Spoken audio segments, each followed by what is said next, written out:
കഥയെ ആരംഭിക്കുന്നത് മാസ്റ്റർ ലൂ എന്ന മധ്യവയസ്കനായ ഒരു വ്യക്തിയെ പരിചയപ്പെടുത്തിക്കൊണ്ടാണ്.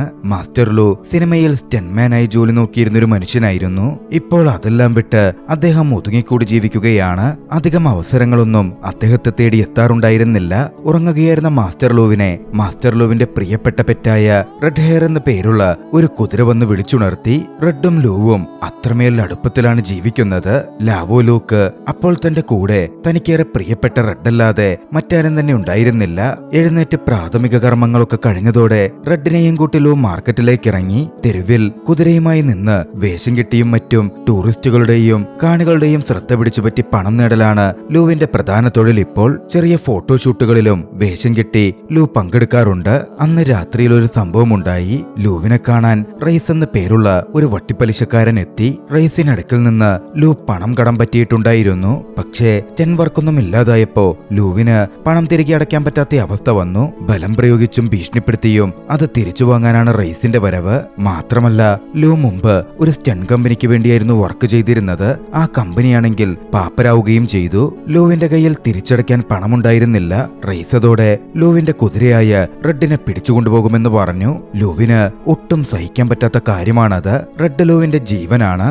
അത് തടയാനായി ലൂ ശ്രമിച്ചതും അവിടെ ഒരു ഫൈറ്റ് ഉടലെടുത്തു.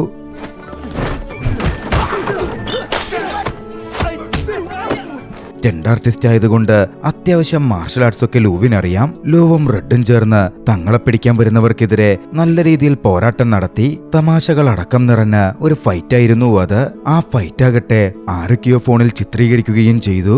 ഒടുവിൽ റെഡിന്റെ ഒപ്പം ചേർന്ന് റൈസും സംഘവും പിന്തുടർന്നു വന്നപ്പോൾ രക്ഷപ്പെട്ടു പോവാനും ലൂവിന് കഴിഞ്ഞു. പക്ഷേ റൈസിന്റെ ശല്യം കൊണ്ട് കടക്കിണി അവസാനിക്കുന്നുണ്ടായിരുന്നില്ല. ലൂവിന് DY ക്യാപിറ്റൽ എന്ന പേരുള്ള കമ്പനിയിൽ നിന്നും കടമെടുത്തതുമായി ബന്ധപ്പെട്ട വിവരമറിയിക്കാൻ 2 ഒഫീഷ്യൽസ് വന്നു. ലൂ മുമ്പ് വർക്ക് ചെയ്തിരുന്ന ലൂവിന് കോ ഓണർഷിപ്പ് ഉണ്ടായിരുന്ന കമ്പനി ബാങ്ക്രപ്റ്റ് ആയി. റെഡും ആ കമ്പനിയുടെ ഒരു ഭാഗമാണ്. അതുകൊണ്ട് ലൂവിന്റെ പ്രോപ്പർട്ടികളും റെഡിനെയും അടക്കം ലേലത്തിൽ വെക്കും. ആ വിവരം അറിയിക്കാൻ വേണ്ടിയായിരുന്നു ആ ഒഫീഷ്യൽസ് എത്തിച്ചേർന്നത്. അവിടെ ഉണ്ടായിരുന്ന 2 ലൂവിന്റെ സുഹൃത്തുക്കൾ അങ്ങോട്ടേക്ക് ചാടി വീണു. ലൂവിനെ സപ്പോർട്ട് ചെയ്തു നിന്നു. റെഡിനെ കൊണ്ടുപോകാൻ പറ്റില്ലെന്ന് പറഞ്ഞു. അതോടെ വന്ന ആ 2 ഒഫീഷ്യൽസ് ആകട്ടെ ആക്രമണം ഭയന്ന് അവിടെ നിന്ന് തിരികെ പോയി. പക്ഷേ ഇപ്പോഴല്ലെങ്കിലും അധികം വൈകാതെ DY ക്യാപിറ്റലിന്റെ ആളുകൾ വന്ന് ജപ്തി നടപടികളുമായി മുമ്പോട്ടേക്ക് പോകും. റെഡിനെ ചിലപ്പോൾ നഷ്ടപ്പെട്ടേക്കാം. അതുകൊണ്ട് ഒരു ലോയറെ കണ്ടെത്തി വേണ്ട കാര്യങ്ങളുമായി മുമ്പോട്ടേക്ക് പോകാൻ കൂട്ടുകാർ ലൂവിനെ ഉപദേശിച്ചു. അങ്ങനെയാണ് ലൂ തന്റെ മകളായ ഷാവോബാവയെ കാണാനെത്തുന്നത്. ഷാവോബാവോയും ലൂവും തമ്മിൽ അത്ര നല്ല ബന്ധമൊന്നുമല്ല ഉള്ളത്. അവളിപ്പോൾ ഒരു ലോ സ്റ്റുഡന്റ് ആണ്. 8 കൊല്ലം മുമ്പായിരുന്നു ലൂവും ഭാര്യയും തമ്മിൽ ഡിവോഴ്സ് ആയത്. കടക്കണയിൽപ്പെട്ടിരുന്ന ലൂവിന് മകളുടെ കസ്റ്റഡി വരെ നഷ്ടപ്പെട്ടു. ആ ഒരു സമയത്തൊക്കെ സ്റ്റണ്ട് ആർട്ടിസ്റ്റായി ലൂ എപ്പോഴും ബിസിയായിരുന്നു. അതുകൊണ്ട് പലപ്പോഴും ഷാവോബായ്ക്കൊപ്പം സമയം ചെലവഴിക്കാൻ പോലും ലൂവിന് സാധിച്ചിട്ടില്ല. എന്തിനേറെ പറയുന്നു, ഷാവോബാവോയുടെ അമ്മ മരിച്ചപ്പോൾ പോലും അവൾക്കടുത്തു നിൽക്കാൻ ലൂവിന് സാധിച്ചിരുന്നില്ല. അതുകൊണ്ട് തന്നെ അവരുടെ റിലേഷൻഷിപ്പും വല്ലാതെ സ്ട്രഗിൾഡ് ആയിരുന്നു. മകളോട് വരെ സ്നേഹമുണ്ടെങ്കിലും ഒരിക്കൽ പോലും മകളെ ബുദ്ധിമുട്ടിക്കാനോ ദേഷ്യം പിടിപ്പിക്കാനോ ലൂ ചെന്നിട്ടില്ല. പക്ഷേ അന്ന് ലൂ തന്നെ മുമ്പിലെത്തിയപ്പോൾ എന്താ കാര്യമെന്ന് ഷാവോബാവോ ചോദിച്ചു.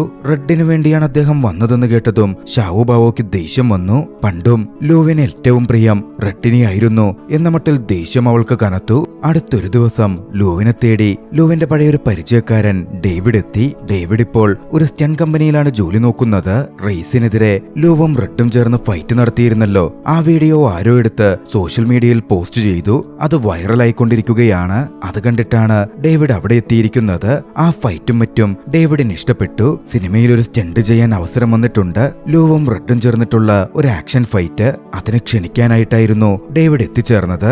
അത് കേട്ടതും ലൂവിന് വല്ലാത്ത സന്തോഷവും സമാധാനവും തോന്നി. റെഡിന്റെ കാര്യമൊന്ന് സേഫാക്കാൻ ഒരു ലോയറെ ഹയർ ചെയ്യണം. അതിന് പണം വേണം. അവസരങ്ങൾ വന്നാൽ കയ്യിൽ പണം വരും.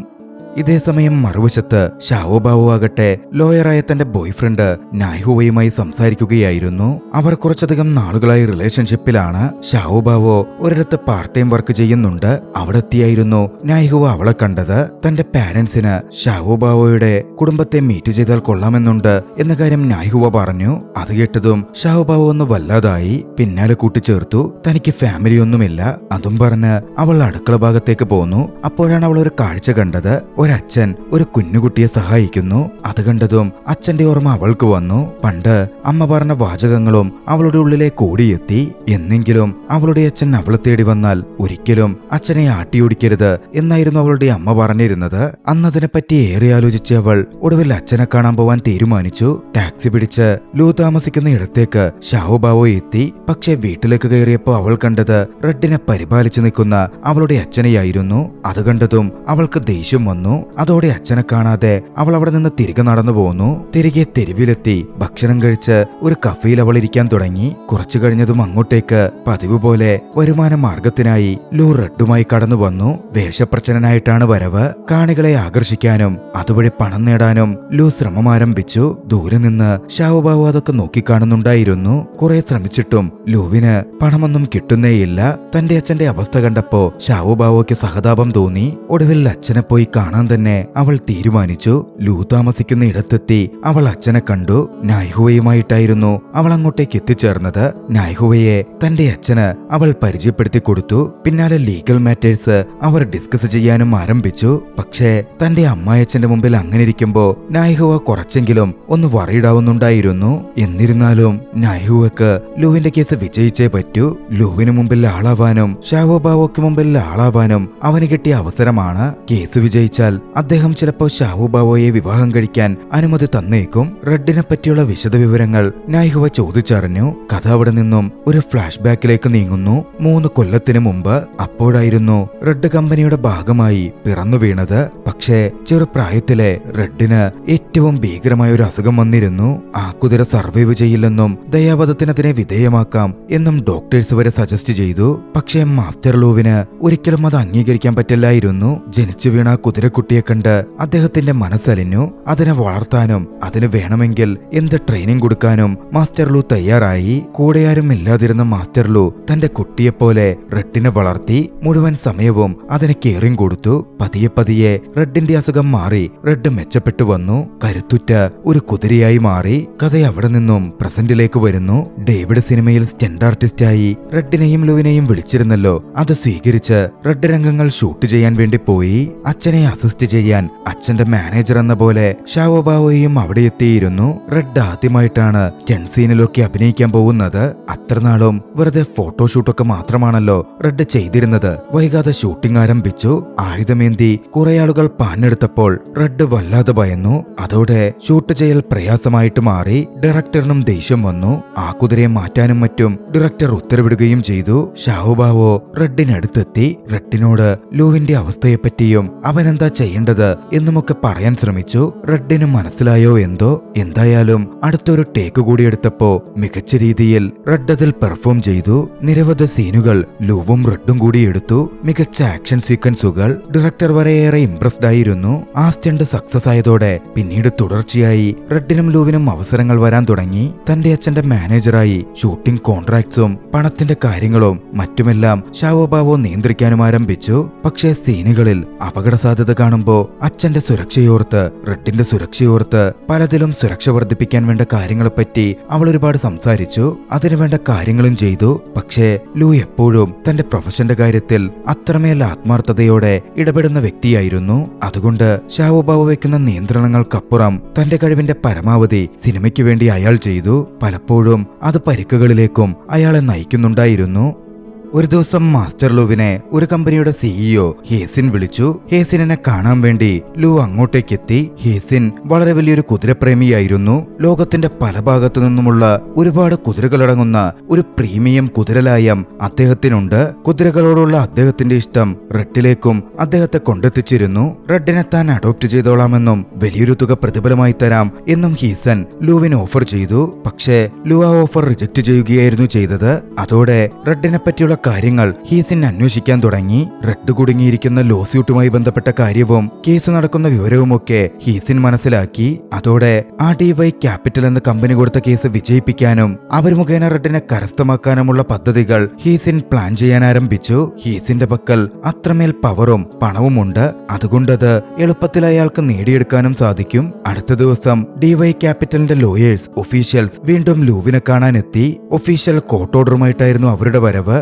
റെഡിനെ തങ്ങൾ കൊണ്ടുപോകാൻ പോകുന്നു എന്ന കോർട്ട് ഓർഡർ കാണിച്ച് അവർ പറഞ്ഞു. ഭാഗ്യവശാൽ അപ്പോൾ ലൂവിനൊപ്പം ഷാവോ ബാവോയും ഉണ്ടായിരുന്നു. ഷാവോ ബാവോ അത് വായിച്ചിട്ട് പറഞ്ഞു, ഞങ്ങളൊരു അപ്പീലിന് പോകുന്നുണ്ട്, അതുകൊണ്ട് നിങ്ങൾക്കിപ്പോൾ ഇവിടെ നിന്ന് പോകാം. ദിവസങ്ങൾ മുമ്പോട്ടേക്ക് പോയിക്കൊണ്ടിരുന്നു. ലൂവും ഷാവോ ബാവോയുമായുള്ള അടുപ്പം കൂടി വന്നു. ഒന്നിച്ചു ചെലവിടുന്ന ഓരോ നിമിഷവും അവർക്കിടയിൽ അതിമനോഹരമായി മാറി. പണ്ട് നഷ്ടപ്പെടുത്തിയ അച്ഛനും മകളും ഒന്നിച്ചുള്ള നിമിഷങ്ങൾ അവർ ജീവിച്ചുകൊണ്ടിരിക്കുകയായിരുന്നു. അങ്ങനെയിരിക്കെ ആ ദിവസം എത്തി. ഷാവോ ബാവോ നായിഹോയുടെ പാരന്റ്സിന് മാസ്റ്റർ ലൂവിനെ പരിചയപ്പെടുത്താൻ പോവുകയാണ്. സാധാരണമായ രീതിയിൽ അങ്ങോട്ടേക്ക് വന്ന ലൂ തന്റെ മകളെ ചേർത്തു പിടിച്ചു. പക്ഷെ അത് മര്യാദയില്ലാത്തൊരു പെരുമാറ്റമെന്ന രീതിയിലായിരുന്നു അവിടുള്ളവർ നോക്കിക്കണ്ടത്. ഷാവോ ബാവോയ്ക്കും എന്തോ വല്ലാതായി.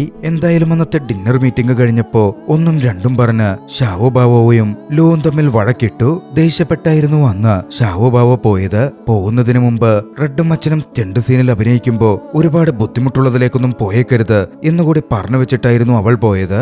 അടുത്ത ദിവസം അവർക്കൊരു സ്റ്റണ്ട് സീൻ ചിത്രീകരിക്കാനുണ്ടായിരുന്നു. പക്ഷെ ആ സ്റ്റണ്ട് സീൻ ചിത്രീകരണത്തിനിടയിൽ ലൂവിനും റെഡിനും സാരമായി പരിക്കേറ്റു. ലൂ ആശുപത്രിയിലേക്ക് മാറ്റപ്പെട്ടു.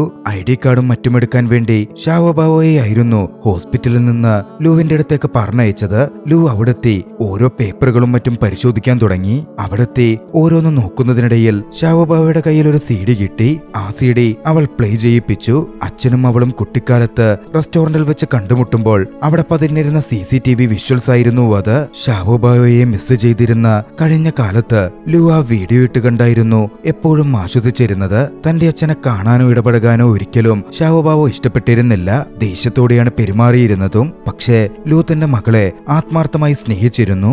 മകളുടെയൊപ്പം നല്ല ഫോട്ടോസോ വീഡിയോസോ ഒന്നുമില്ലാത്തത് കൊണ്ടായിരുന്നു കണ്ടുമുട്ടുന്ന റെസ്റ്റോറന്റിൽ പറഞ്ഞ് ആ CCTV ഫുട്ടേജുകൾ ലൂ മേടിച്ചു വെച്ചിരുന്നത്. അതൊക്കെ നോക്കിക്കണ്ടതും ഷാവോ ബാവോയ്ക്ക് വല്ലാത്ത കുറ്റബോധം തോന്നി. ദുഃഖത്തോടെ പശ്ചാത്താപം നിറഞ്ഞ മനസ്സുമായി അവൾ അച്ഛന്റെ അരികിലെത്തി. ഇരുവരും തമ്മിലൊന്നും മനസ്സ് തുറന്ന് സംസാരിച്ചു. പരസ്പരമുള്ള തെറ്റിദ്ധാരണകൾ മാറി, വിഷമങ്ങൾ മറന്ന് വഴക്കുകൾ മാറി ഇരുവരും വീണ്ടും ഒന്നിക്കുകയായിരുന്നു. അന്ന് പുറത്ത് പോയപ്പോൾ തന്റെ അച്ഛന്റെ സ്റ്റണ്ട് സീനുകളുടെ ഒരു കമ്പയിൽ വീഡിയോ അവൾ നോക്കിക്കണ്ടു.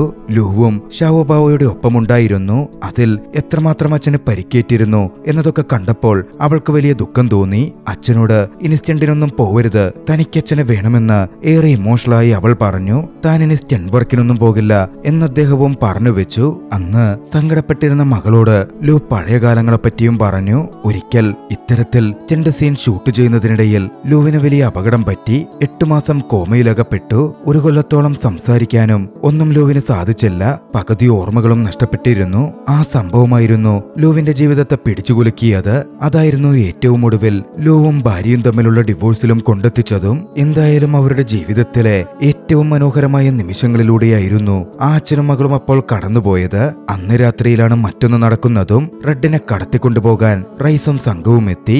ലൂവിന് അവർക്കെതിരെ ഫൈറ്റ് ചെയ്യേണ്ടി വന്നു. നീണ്ട ഫൈറ്റിനൊടുവിൽ റെഡിനെ സംരക്ഷിക്കാനും അവരെ തുരത്തി ഓടിക്കാനും ലൂവിന് കഴിഞ്ഞു. കൂട്ടത്തിൽ കൊടുക്കാനുള്ള പണവും ലൂ അവന് കൊടുത്തു.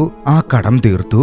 അടുത്ത ദിവസമാണ് ലൂവിനെ കാണാൻ ലൂവിന്റെ പഴയ അപ്രന്റീസും ഇപ്പോൾ ഫേമസ് ആയിട്ടുള്ള ആക്ടറുമായ ആ ഒരു വ്യക്തി കടന്നു വരുന്നത്. ലൂവിനൊരു ഓഫറുമായിട്ടായിരുന്നു അദ്ദേഹത്തിന്റെ വരവ്. ലൂവിന്റെയും റെഡിന്റെയും കഥ ഒരുപാട് കേട്ടിട്ടുള്ള അയാൾ ലൂവിനോടും റെഡിനോടുമുള്ള ആദരവിൻ പ്രകാരം അവരൊരു സീനിൽ അഭിനയിപ്പിക്കാൻ ആഗ്രഹിച്ചു. അതും തന്റെ പുതിയ സിനിമയിൽ മികച്ചൊരു വേഷമായിരുന്നു ഓഫർ ചെയ്തത്. സ്റ്റണ്ട് സീനുണ്ട്.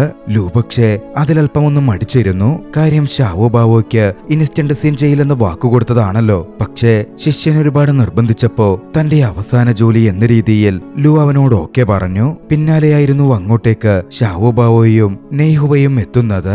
റെഡിനെ തങ്ങളുടെ സ്വന്തമാക്കി നിർത്താൻ പോകുന്ന തെളിവുകൾ തങ്ങൾക്ക് കിട്ടി എന്ന സന്തോഷത്തോടെ അവർ വന്ന് ലൂവിനോട് പറഞ്ഞു. ലൂവും ഒരുപാട് സന്തോഷിച്ചിരുന്നു. പിന്നാലെ ലൂ തനിക്ക് കിട്ടിയ സ്റ്റണ്ട് ഓഫറിന്റെ അഭിനയിക്കാനുള്ള ഓഫറിന്റെ കാര്യം ഷാവോ ബാവോയ്ക്ക് അടുക്കൽ അറിയിച്ചു. ഷാവോ ബാവോയ്ക്ക് അത് കേട്ടതും ദേഷ്യം വന്നിരുന്നു. അച്ഛനടുക്കൽ ഇനി അഭിനയിക്കാൻ പോകരുതെന്നവൾ പറഞ്ഞതാണല്ലോ. അതിന്റെ പേരിൽ അവൾ അച്ഛനോട് പിണങ്ങി. ദേഷ്യപ്പെട്ട് അവിടെ നിന്ന് പോയി.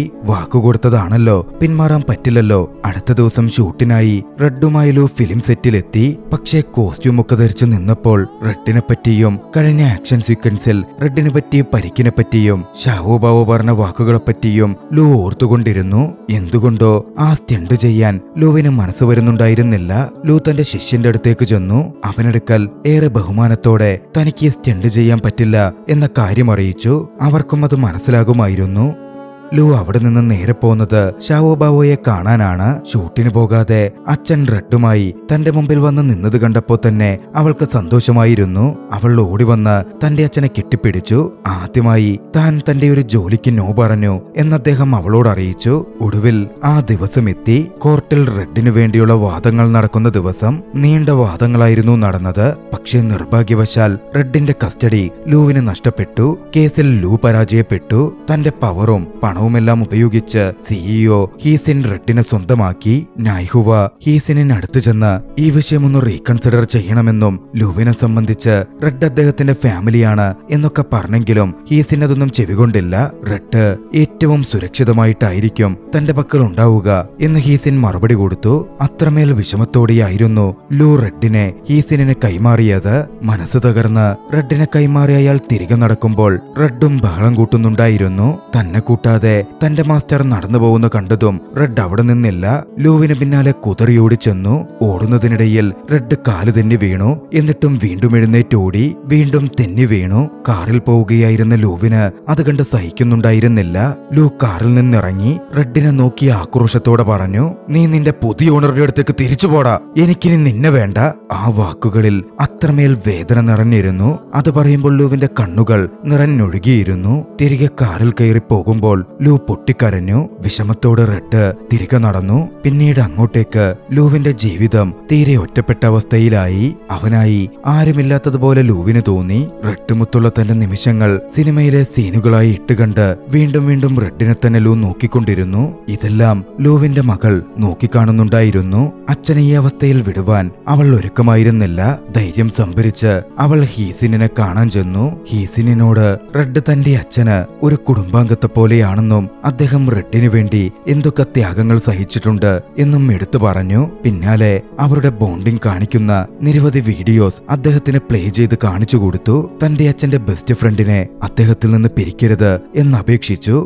അടുത്ത ദിവസം പുലർച്ചെ ലൂ ഉറങ്ങിക്കിടക്കുമ്പോൾ റെഡ് ലൂവിന്റെ അടുത്തെത്തി. പതിവ് പോലെ ലൂവിനെ വിളിച്ചെഴുന്നേൽപ്പിച്ചു. തന്റെ അടുക്കൽ റെഡിനെ കണ്ട് അക്ഷരാർത്ഥത്തിൽ ലൂ ഞെട്ടിയിരുന്നു. റെഡ് ലൂവിനെ ചേർത്തു പിടിച്ചു. ഇതേ സമയം അതിന് സാക്ഷിയാവാൻ അവിടെ ഷാവോബാവോയും നൈഹുവയും സിഇഒ ഹീസിനും എത്തിയിരുന്നു. ഹീസിൻ സന്തോഷത്തോടെ അതൊക്കെ നോക്കിക്കണ്ടു. പിന്നാലെ അടുത്ത് നിന്നിരുന്ന ഷാവോബാവോയോട് പറഞ്ഞു, ഇന്നലെ നീ വന്നാലും ഇല്ലെങ്കിലും റെഡിനെ ലൂവിന് വിട്ടുകൊടുക്കാൻ ഞാൻ തീരുമാനിച്ചിരുന്നു. കാരണം ലൂവിൽ നിന്ന് പിരിഞ്ഞതിനു ശേഷം റെഡൊന്നും കഴിക്കുന്നേണ്ടായിരുന്നില്ല. റെഡ് എത്രമാത്രം ലൂവിനെ സ്നേഹിക്കുന്നുണ്ട് എന്നതോടെ എനിക്ക് മനസ്സിലായിരുന്നു. റെഡിനെ പൂർണ്ണമായും ലൂവിന് വിട്ടുകൊടുത്ത് ഹീസിൻ അവിടെ നിന്ന് മടങ്ങി. ലൂവും കുടുംബവും ഒന്നിച്ച് സന്തോഷത്തോടെ നിൽക്കുന്ന ദൃശ്യങ്ങളിൽ ചലച്ചിത്രം അവസാനിക്കുന്നു. രസകരമായ ഈ ചലച്ചിത്രം നിങ്ങൾക്കിഷ്ടമായെങ്കിൽ വീഡിയോ ലൈക്ക് ചെയ്യുക. അഭിപ്രായങ്ങളും നിർദ്ദേശങ്ങളും കമന്റുകളിൽ രേഖപ്പെടുത്തുക. കഴിയുമെങ്കിൽ ചാനൽ സബ്സ്ക്രൈബ് ചെയ്തും കൂട്ടുകാർക്ക് ഷെയർ ചെയ്തു കൊടുത്തും ഞങ്ങളെ സപ്പോർട്ട് ചെയ്യുക.